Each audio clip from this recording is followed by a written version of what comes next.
The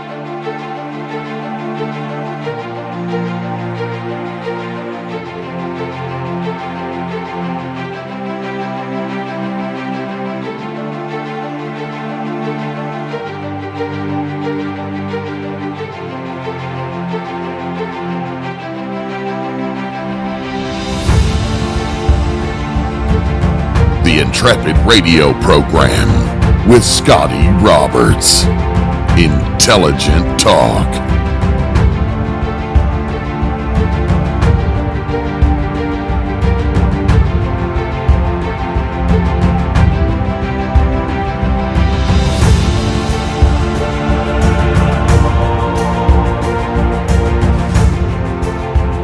Ladies and gentlemen, welcome to the Friday edition of the Intrepid Radio Program, right here on the Odyssey Radio Network. That's ODYSY1.com. This is Scotty Roberts. I'm your host, and always have been and always will be, as far as I know, for the unforeseen future.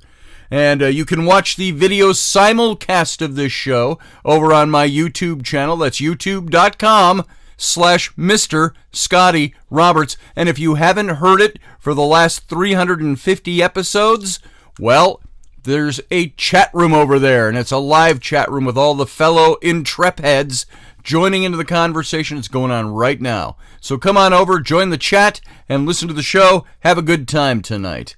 It's Friday, it's the end of the week, and I've said this before, even though I work for myself and I'm always here, I'm always in my studio, in my office, I am always home, I'm always doing things, Friday's always still kind of a nice day, because that means Saturday, I kind of take it light on Saturday.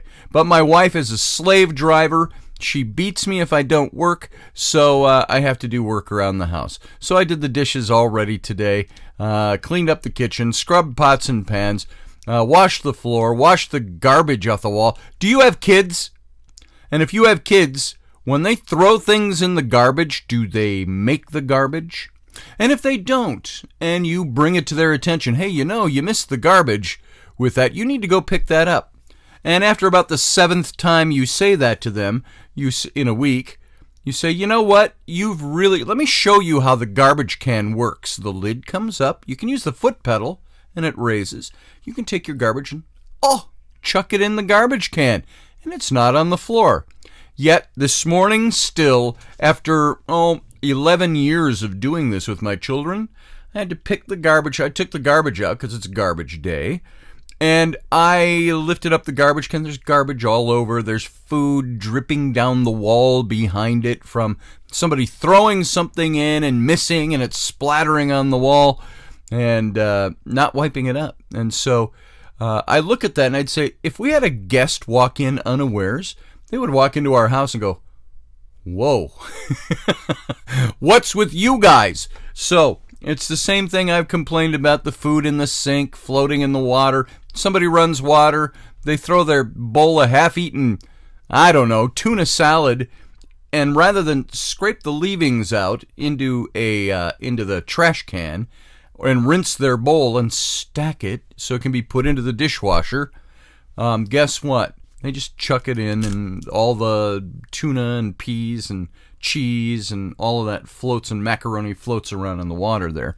And after a couple of hours, because I'm in here, if I go out there, all of a sudden you see you have this nice sludge that's formed. Anyway, all of that. Happy day. It's Friday, folks. Welcome to the show. I'm talking about garbage on the walls and sludge and cleaning up after children. And as my friends Risa and Laird Scranton once said several years ago when we were talking to them about kids and cleaning, Laird said to me, he said, every now and then while Risa and I are cleaning up the house when the kids were younger, he said we would look at each other and go, hurry up, they're catching up to us. And that's kind of the way it is here. Well, that's a welcome to your Friday. I just thought I'd share that with you to lighten up your day. If you've got kids, maybe you understand this, or maybe you are like the Von Trapps from The Sound of Music. Captain Von Trapp uses a whistle tones to signal each of his kids. They're all neatly dressed, their rooms are clean, the house is never a mess. Of course, we don't have a mansion. I suppose if we had a mansion, the mess might spread out more into bigger rooms and bigger spaces. Maybe that's it. Maybe they were messy too. They just had a bigger house. So Anyway, moving on. I wanted to read something. There is something that caught my attention this morning, and it is from an old friend of mine. I don't know exactly how old Wayne is, but he was, when I was a kid in, talking about junior high school and up into high school age, he was one of the assistants to the youth pastor at the big church that we were in. And he had been a seminary student in the early 70s, and now it's in the mid to late 70s, and he was one of our youth assistants. And Wayne, he always strikes me in my memory. He was a bigger guy, and I will say this for Wayne. He lost a lot of weight over the years, and he's almost gaunt to see him now. But he was married. He became a pastor. And I've got my wife on her hands and knees down here. I wish you could see this. It's kind of fun. Hi. Hi. What you doing down there? I'm taking the heating. Come here and just say hi, because you're here. I'm There's still in just my my jammies. beautiful. Hi, Still in there. everybody. She's still in her jammies. She's been in her jammies all day. Yeah. So, anyway, and that, even the fact that my wife is here adds a little impact to what he was writing here. He's got this thing on his Facebook. And he every now and then he writes the pastor's pen, because he went from being a youth director to he went into ministry, and of course now he's been a pastor. And I think since 1988 he's been the pastor of this church where he is. And a couple of years ago, his wife of many years, 35 years maybe, his wife died of cancer. And watching him go through this as a pastor of a church, and watching how he dealt with his grief was uplifting at times. It was very sad at times. And he wrote this. Now, be prepared to be a little sad by this, but it's also, you've got to look at his perspective. He's got such a wonderful perspective on things. And he wrote this, and I've got it up on my phone because I went to my Facebook. I couldn't find it on my Facebook online. And so it's from yesterday. He wrote this. And it's a pastor's pen, Celebrating a Birthday Alone, was the title. And Wayne said this. He said, I have to admit, I sort of took my marriage for granted. I had someone to share life with, eat meals with, commiserate with, and laugh with. I never wondered how we would spend the holidays, or whether the sheets needed washing. She kept track of birthdays and anniversaries, maintained the social calendar, and entertained on a level that left Martha Stewart rethinking her career choice. Today, for the third time, I'm celebrating her birthday alone. That was 3 years ago that she passed. She's not here, and where she is, time does not exist. She is among the immortals. Time is supposed to be the great healer. I'm not so sure about that. The grief passes, but the loneliness intensifies. And, he says, so do my regrets. Now that I'm doing the dishes, buying the groceries, fixing the meals, laundering the clothes, cleaning the bathrooms, and every other room of the house, it dawns on me that she did all of this without ever complaining. In fact, she hummed and sang while she went about her tasks, which would seem to indicate that she didn't find her work onerous. She was joyful. Me, not so much. As I do these things, I wish, sometimes in tears, that I could thank her more fervently for all she did. I thanked her, of course, but perhaps a bit perfunctorily. I would do a much better job of it now. We learn too late what we've missed. I regularly encourage guys to enjoy their wives every day that they have them, for the day may come, like it did for me, when they're gone. Take your marriage seriously. Work hard at it. Make it a thing of beauty and joy. Then maybe you can avoid the regrets that haunt some of the rest of us. Pastor Wayne.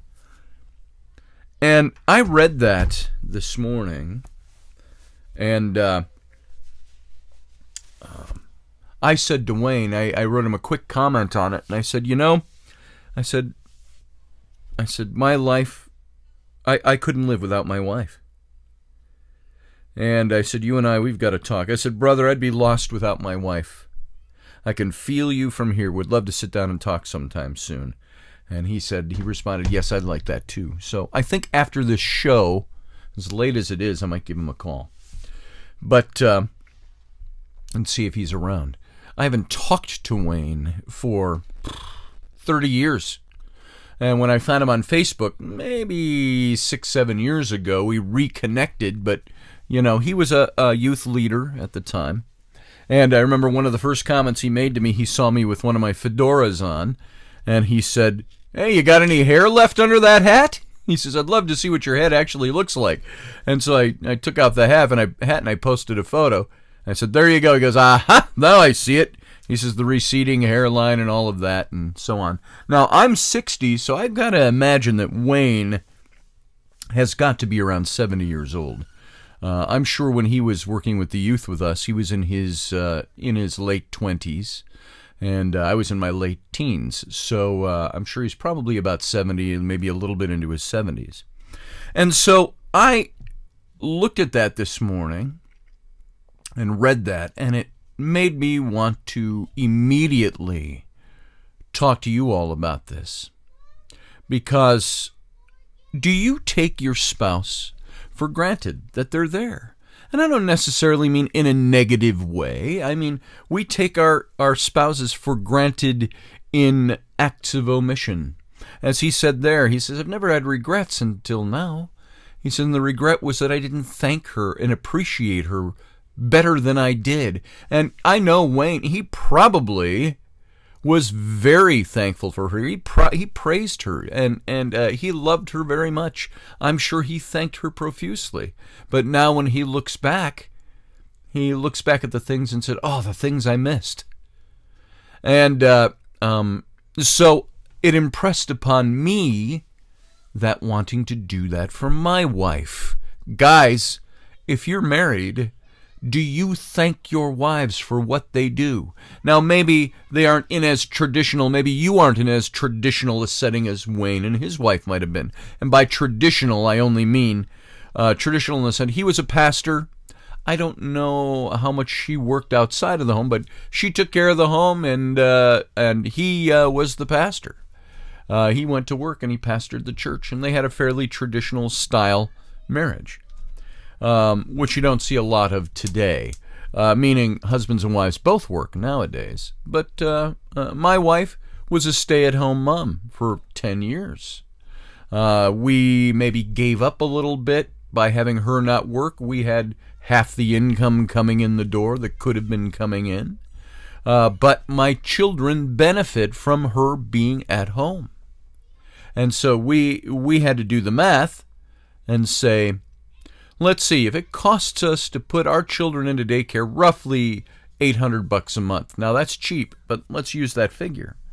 And let's say she went out and earned $2,000 a month, working, and these are rough figures.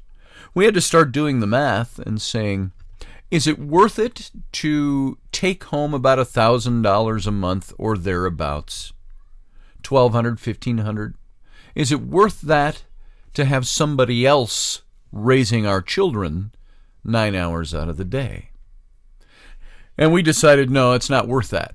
I would rather sacrifice a bit financially as a couple and have mom stay home, raise the kids. I could have stayed at home and she could have worked. But we opted for that more traditional. Moms make better moms than dads, I will tell you that. And dads make better dads than moms. So that's what we went, and I think that's the path that Wayne had gone as well. So what I'm saying by all of this is that I want to ask you if you appreciate your spouse, your husband, your wife. Do you appreciate them? Do you thank them? Can you imagine what your life might be like without them? I'd be lost without my wife. Now, does that mean I would never recover from that and never overcome that? Does that mean I would never enter another relationship or anything like that, and vice versa for my wife on all those counts? No, but it means, as for right now, I don't even want to think about that. And let me ask you, when I bring up my mantra of 20 years from now, you'll regret more the things you didn't do than the things you did do? Not to be morbid, but what if 20 years from now that spouse you have is no longer there? Will you look back and say, the things I wish I would have done? Make those things happen now. Take your time now to thank your spouse. And it might feel silly at times because we don't do it enough. You ever stop? I heard a counselor had once said, this wasn't a counselor I went to, but I had heard them talking, and they said, have you ever looked at your spouse and sat down and for 5 minutes, think of that time, in a week, 5 minutes, sat down and looked your spouse in the eye for 5 minutes? Quiet, maybe saying a few things. You ever put your hand on your spouse's heart? Reach out and put your hand over their heart. Say, hey, I love you and I appreciate what you do. And they might look at you and go, what are you smoking? Because we don't do that enough. That's why it seems so odd. We don't do that. We take everybody for granted. And again, not in a negative way. We take them for granted and we think they're always going to be here. And I'm always going to have time to, buy my wife flowers. Whatever. My wife would probably shoot me in the butt if I bought her flowers, because she's like, what are you wasting money on flowers for? Buy the bulbs so we can plant them in the spring and grow them. And then maybe we could sell them and make money. But that's my wife. So how are you with your spouse? Are you thankful for your spouse? Do you let them know? Do you appreciate them? What would your life be like if suddenly they weren't there? And you went on, you had to go on by yourself. And as my friend Wayne said, third birthday alone. Her birthday. And but he remembers it. And he says, the grief has passed.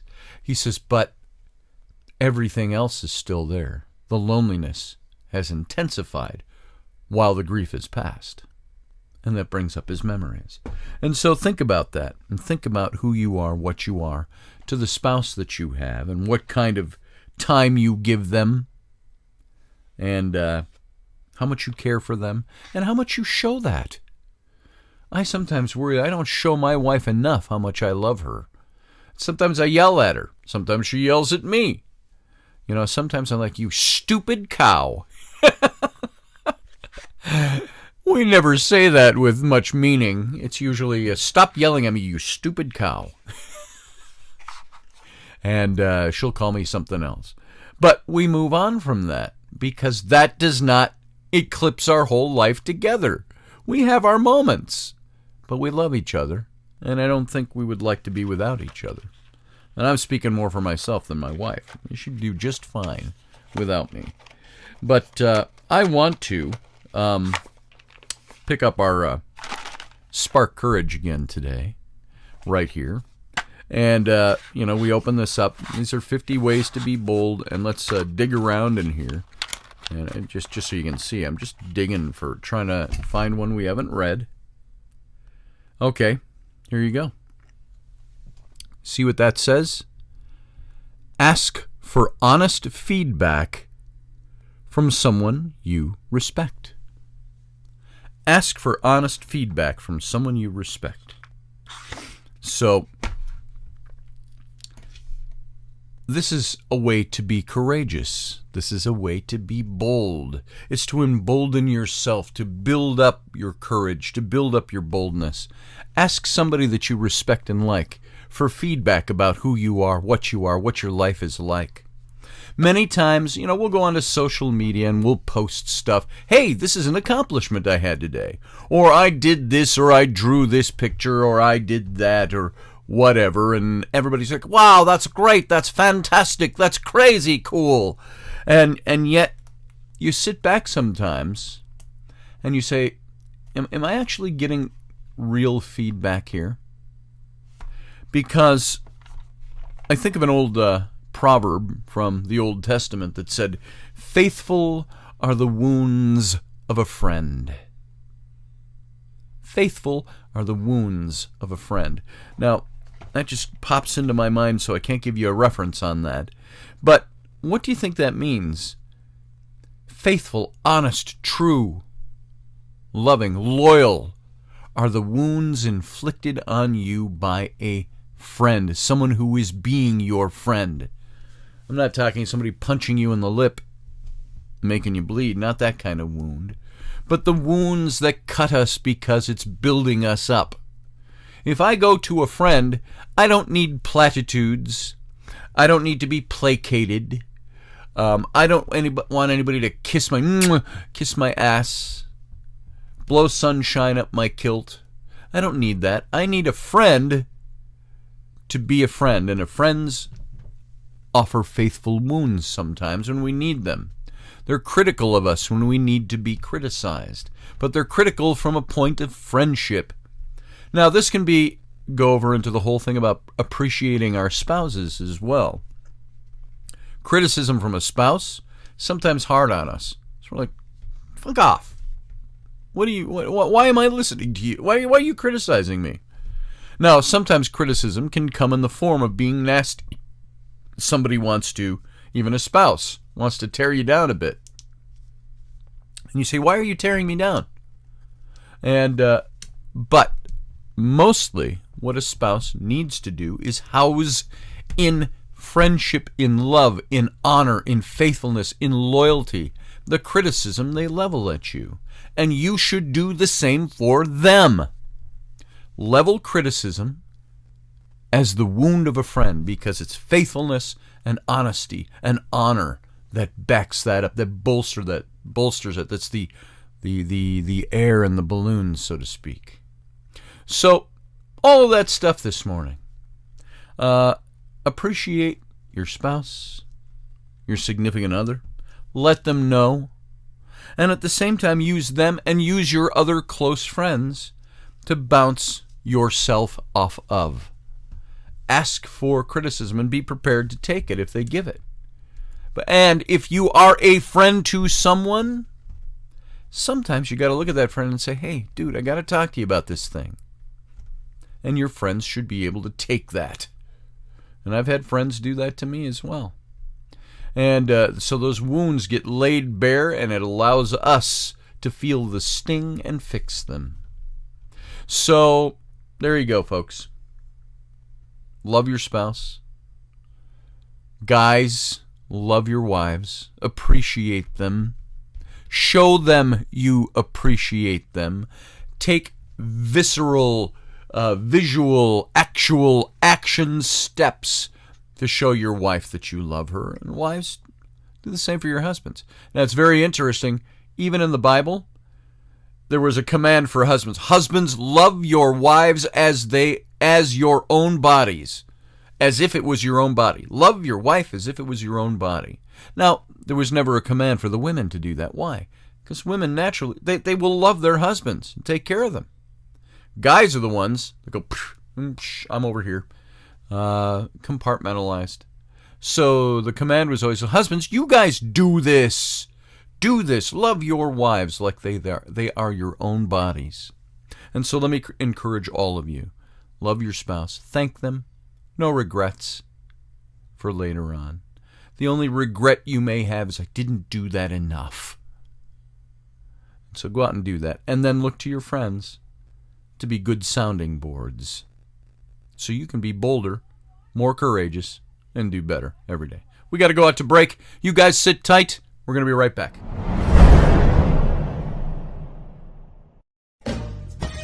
Are you looking for a really awesome and amazing graphic designer? How about an illustrator or a photographer? This is Raini Roberts, and I wanted to tell you how you can get my designer, illustrator husband, Scotty Roberts, to work for you on your project. Do you have an awesome self-published book but no cover, or even worse, a cover that really sucks? Do you need a kick-ass logo for your company or some f***ing awesome graphic designs for your ads or website? Then get in touch with my husband for the best f***ing awesome kick-ass design and illustration. He knows his stuff, and he's been at this for more years than I've been alive. Go to ScottAllenRoberts.com. That's Scott with 2 T's, ALANROBERTS.com to take a look at his online portfolio of work, or call 651-468-8115. Now go out and kick some ass with some kick-ass graphic design. Hire my dad so he can take me to Disneyland.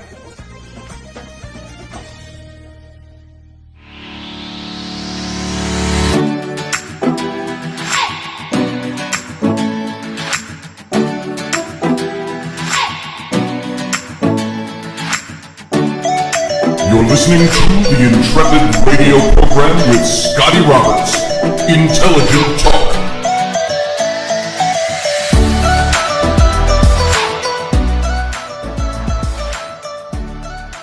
All right, gang, welcome back. Thanks for sitting on through that break. This is Scotty Roberts. You're watching my show, the Intrepid radio program, right here on the Odyssey Radio Network. That's ODYSY1.com.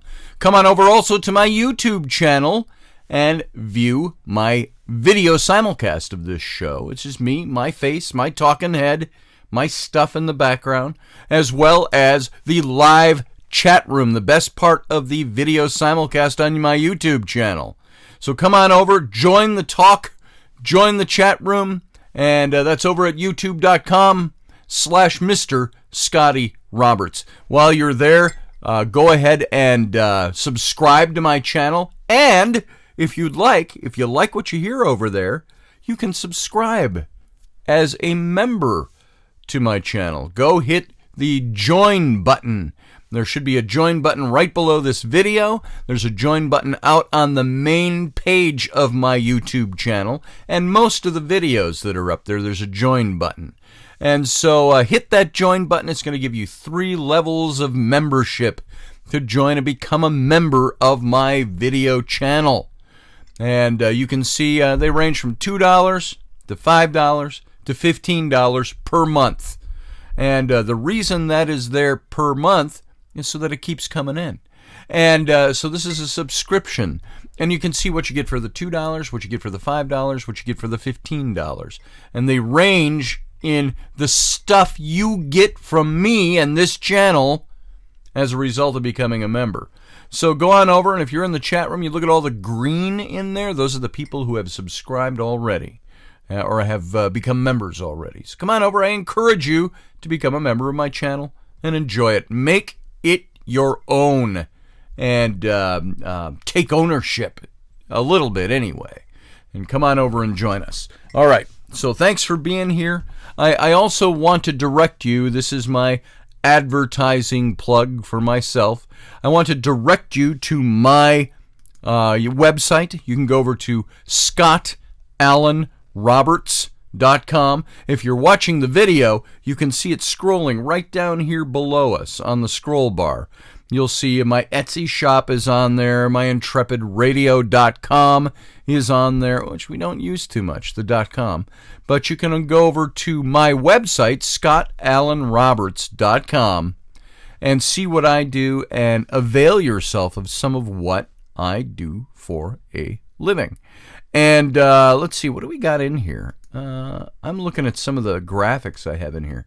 Oh, there, that's just a radio graphic. If you're watching this in video, you'll see that.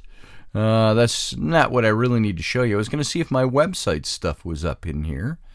And I see, wow, lots of old stuff we've talked about. Solomon's Temple, Herod's Temple, sifting, pottery, Tiberius. Still going on and on and on. I'm looking for anything that I have that's about my website.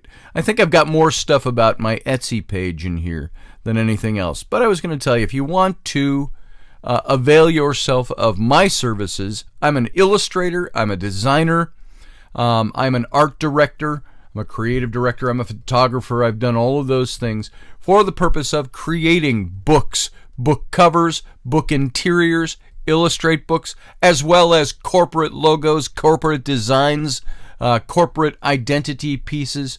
All of that stuff is what I do. I build websites too, but I'm not a big high-techy tech on websites. But I do build websites. So come on over, see my stuff. I'm just looking here to see if I've got anything. I'm still scrolling through junk. Wow, I got so many images up in here from the last year and a half. that I don't even know where to find anything. I was going to find you, here, I'll just throw this one up because, no, it's not. You can see right there, if you look, like the Two Loons logo right here. That's my wife's logo. The Hell's Head Coffee, that's a logo. Those two logos are logos I've done. The Son of a Patriot over here. The Penman hat, the Intrepid. That's all some of my work. So if you're looking for that kind of stuff, come on over and avail yourself of it. I am for hire. So, and you probably, if you're watching the video, you saw the big ad that comes at the bottom of the hour. So you got it. You know where to go. And now it's, how long have I been talking? I had somebody criticize me once. They were watching a show not long ago, but a show that goes way back, like over a year back, saying, well, you spent the first 12 minutes talking about your own stuff. And, well, that's what I do. That's why I'm here. I'm here to share information with you, but I'm also here to promote my junk. It's what I do for a living. And so not just to be the teacher, not just to be the sharer of information. And of course, in that show, went over an hour and a half long, almost an hour and 45 minutes. That was a live show, and I spent 12 minutes talking about, and it was actually a much smaller segment of time that I spent during that 12 minutes talking about my stuff. But that's when it ended, and we went into the show, was after the first 12 minutes. So if you want to criticize me for pushing my stuff and selling what I do, that's how I make a living. And if you want to come over and do the radio show every day and not promote your own stuff, go ahead. So there you go. Wow, that was kind of negative at the end there. I didn't mean it to be that way, but I mean, if you're going to criticize me, you have something valid to criticize me about. All right, we are, we're 8 minutes into the second segment. And it wasn't all self-promotion. A lot of it was station identification and finding stuff over here and so on. So there you go. I don't need to defend my actions, but I just did. So let's move on. So you heard some of the stuff we were talking about with my old pastor. I'd like to talk to him about this next topic. It's a topic that we brought up last night, but we didn't really get into it too deep. And that was this whole thing about this Israeli general who came back after a career and said that there's a galactic federation that's out there. What do you guys think of that? We hit on this last night, and we saved it for the last few minutes of the show last night, but I didn't really read what you guys really felt and believed about this. Now, stop for a second and stop everything and think about this for a second. We have humanity on this planet. We have our history we look to. We have the history of our religions. And that's what we know, and that's all we know. The sky and the stars and the universe. We're having a growing understanding of what's out there, but only from a finite perspective. From the perspective of, bring it down to our little blue dot that's in the universe. Remember Carl Sagan's blue dot, little monologue that he gave. The blue dot.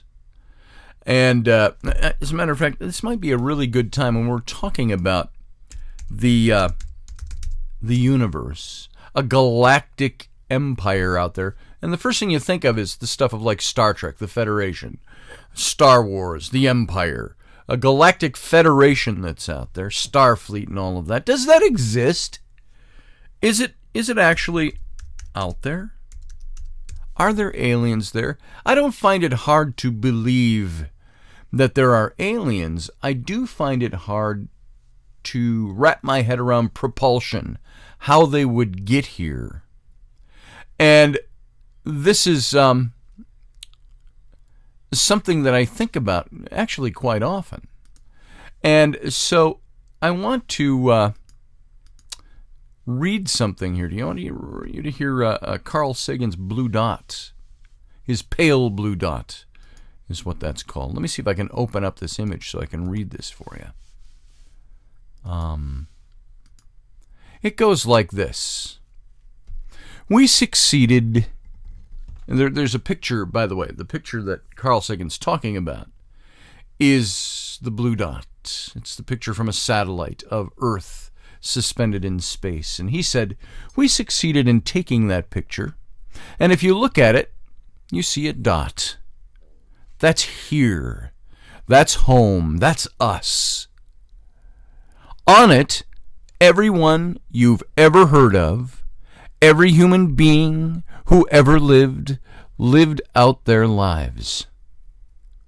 The aggregate of all our joys and all our sufferings, thousands of confident religions, ideologies, and economic doctrines, every hunter and forager, every hero and coward, every creator and destroyer of civilizations, every king and peasant, every young couple in love, every hopeful child, every mother and father, every inventor and explorer, every teacher of morals, every corrupt politician, every superstar, every superman, leader,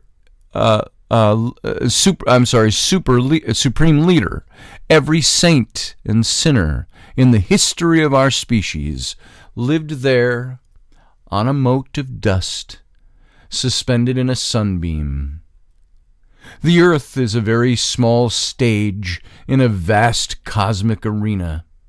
Think of the rivers of blood spilled by all those generals and emperors so that in glory and in triumph they could become the momentary masters of the fraction of a dot.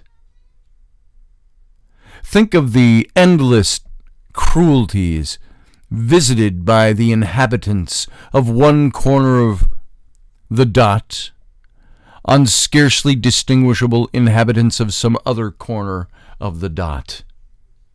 How frequent their misunderstandings, how eager they are to kill one another, how fervent their hatreds, our posturings, our imagined self-importance, the delusion that we have some privileged position in the universe, are challenged by this point of pale light. Our planet is a lonely speck in the great enveloping cosmic dark. In our obscurity and all this vastness, there is no hint that help will come to us from elsewhere to save us from ourselves. It's up to us. It's been said that astronomy is a humbling and, I might add, a character-building experience. To my mind, there is perhaps no better demonstration of the folly of human conceits than this distant image of our tiny world. To me, it underscores our responsibility to deal more kindly and compassionately with one another, and to preserve and cherish that pale blue dot, the only home we've ever known. That was written by Carl Sagan, The Pale Blue Dot. You can go hear him read this himself on YouTube. You can look that up and find that. But this is what I'm impressed with when I hear that there are some murmurings in the growing murmur. Now, Carl Sagan wrote that about 30 years ago, I think. But when I look at that and compare it to the growing, information out there, because it's not a proven fact, but the growing thing of this galactic empire, of aliens, the existence of them, their visitations here. What are they? Where did they come from? How can they break science unless physics is different somewhere else in the universe? How did they get here? Because by the physics we understand, it can't be done. Not easily, and not in any short length of time. Could this be where a Star Trek type of universe comes into play? Warp speed, they bent space to go, instead of going from here all the way around to here, they went from here to here. So they bend space. And that's how they were able to travel. And that's fictional propulsion. So if we are being visited, and if there is a galactic empire of, not empire, federation of some kind out there that's visiting us, that has made themselves known to us, and according to this general, this Israeli general who retired and is talking about this, very credible man, very credible source, he said Donald Trump is aware of this. President Trump is aware. Every president that's come down the pike has been made aware of these things. And you could say sworn to secrecy. Well, this is probably one of those things where if you think there is a shadow government at all or something else in control, there is somebody out there that if they have indeed shared this information and it's the truth and our presidents know about it, there is a reason those presidents haven't said anything about it. And if you had a chance, go watch that Bill Clinton, the analysis of his interview with Jimmy Kimmel, where his body language is very interesting. It's kind of lengthy, and I put that, if somebody out there has that link, go ahead and put that up again in the chat room. But it's interesting when you start thinking about that. What would that do to our understanding of the universe if we knew there was a galactic federation, an organization that is out there in space that watches us but hasn't brought us in yet because they say we're not advanced enough. We haven't developed enough to do that. And I ask, yeah, we have. But that's the stuff of fiction. It's the stuff of science fiction. How can that be real? What would it do to our religions? Our spiritualities? Would it enhance them, or would it wipe it out for you? For me, I think it'd be awfully interesting. An awfully interesting perspective added into the spirituality I grew up with. What would it do for you and your belief system? What would it do, as Ronald Reagan said at least 3 times that we have on video from his presidency? He used the possibility of life from other planets engaging with us, what it would do to our political systems, how our wars would become so petty and uninvolved if we knew there was life and a federation, a coalition of many different lives and planets out there that's looking at us and saying, okay, it's time to welcome you in. Our petty wars on Earth would seem awfully small indeed. What would that do to us? What would it do to you, for you, if you were to learn that this federation actually existed? You know, I've got an article up here from sciencenews.org, and it's an article that has to do with scientists, and maybe it's a little tongue-in-cheek at times, a little flippant, but top 10 questions I'd ask an alien from the Galactic Federation. Subtitled, Talking to E.T. would be the interview of a lifetime. And this is Tom Siegfried. He's a contributing correspondent to sciencenews.org. And any science journalist would rejoice at the revelation of aliens on Earth. It would be the story of a lifetime, a friggin' lifetime. Think about that. If we actually encountered and could interview and present them to the world. Think of, I brought this example up not long ago for something else, but I had P.Z. Myers, doctor of evolutionary biology and professor of evolutionary biology at the University of Minnesota in Moorhead. And staunch atheist, staunchly against all this weird shit that's out there. But I invited him to speak at our symposium back in 2013. And he said he was very polite, even though he kind of trashed us as he wrote about us and our event. But he was very polite to the audience. And he said, I, as an evolutionary biologist, he says, while I might not believe the stuff you guys put forward, he says, do you know how exciting that would be for me if there actually was proof that there is alien life interacting with us? He said, we'd be shouting it from the rooftops.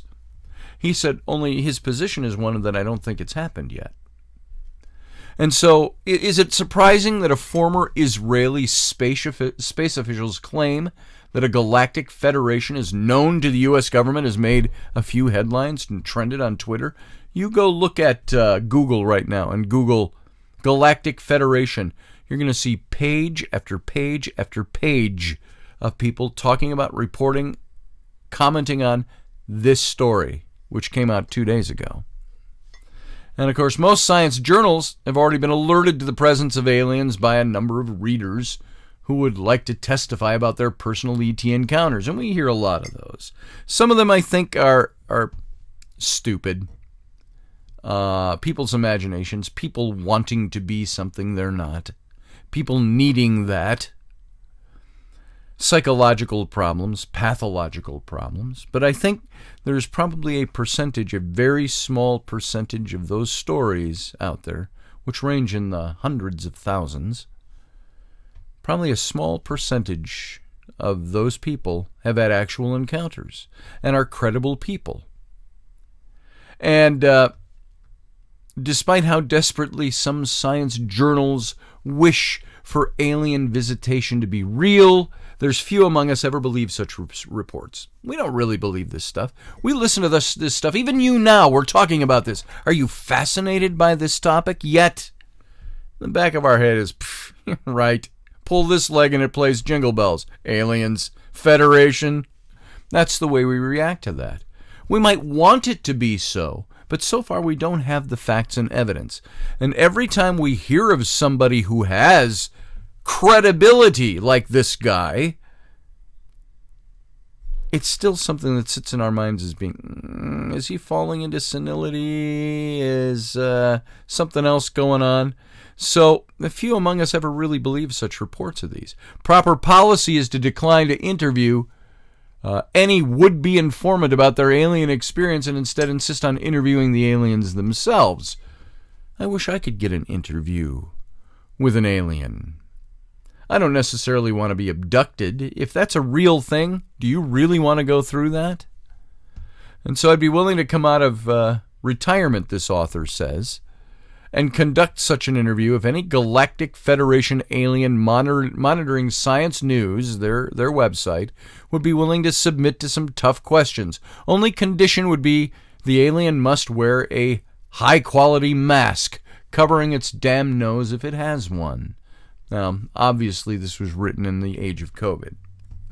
So now it's pretty, and that's where you get a little tongue-in-cheek here. Now, it's pretty safe to bet that such an interview isn't going to happen. It's more than likely that the Washington football team wins the next Super Bowl, or even the New York Jets. But just in case, it's a good idea to start prepping some questions. And this scientist, now, here's his top 10 questions, followed by his best guesses at the alien's answers. What would you ask an alien if you got to sit down and notepad and interview him for an article? Here's his questions. 1. How do you spell your name? The answer that he comes back with is, here's his possible answers from the alien. Spell. There is no spell. There is name or no name. Do or do not. There is no try. So spell. There is no spell. There is name or there is not name. And that's kind of hard to argue with. Okay, so moving on to question 2. Using Earth's astronomical terminology, where are you from? And the answer coming back is Tea Garden B. Now, do you all know what Tea Garden B is? Tea Garden B, it's a planet. It's a real planet. It's Tea Garden's star B. Tea Garden's star B is a super-Earth exoplanet that orbits an M-type star. Its mass is 1.05 Earths, so about the same. It takes 4.9 days to complete one orbit of its star, its sun, and is about 0.0252 AU from its star. Its discovery was announced in 2019. So it's a super Earth. It's a big version of Earth. And its days are our days for 4.9, so almost 5 days long is one of their solar days. And so that is Tea Garden B. And so that was the answer that he proposed might come back. Where are you from? Tea Garden B. All right. Moving on to the next question. Have you not seen The War of the Worlds? And the answer coming back, he says, saw both versions. Tom Cruise is no Gene Barry. Galaxy Quest was a more realistic movie, though. If you're familiar with Galaxy Quest. Tim Allen, Sigourney Weaver, comedy. Spoof on Star Trek. The making of that movie. So, what's your in question 4, he would ask. What's your favorite interpretation of quantum mechanics? And the answer would come back, quantum mechanics needs no particular interpretation if it's formulated without the pre-existing prejudice that nature should exhibit cause and effect determinism. It's all about understanding the nature of time as a source of novelty rather than a continuous parameter dictating the evolution of function. What you call randomness or interdimensionism or interdeterminism is what we call information creation. A few of you earthling scientists have begun to catch on a little bit to this area. Check out, and he gives a website. There are things to look at. Here, I'm just going to open up that website. I want to see where the alien would send us. It's a Cornell University website, classical and intuitionistic mathematical languages that shape our understanding of time in physics. We'll throw that into the chat room. It's very interesting. So that was his answer to question number 4. Now, question 5. Are you in any way responsible for COVID-19 or any other serious disease-causing agent, and are you sorry? Question comes back from the alien. Possibly. We brought in a disease or two, but on the other hand, you hooked us on tobacco. Boom. Question 6. When you looked at that dress, did it look black or blue or white and gold? And the answer that comes back is, we invented that dress to keep you guys distracted from some other stuff we had going on. So what dress? We have no idea. Question 7. What particular scientific theoretical breakthrough enabled the technology you have exploited for interstellar travel?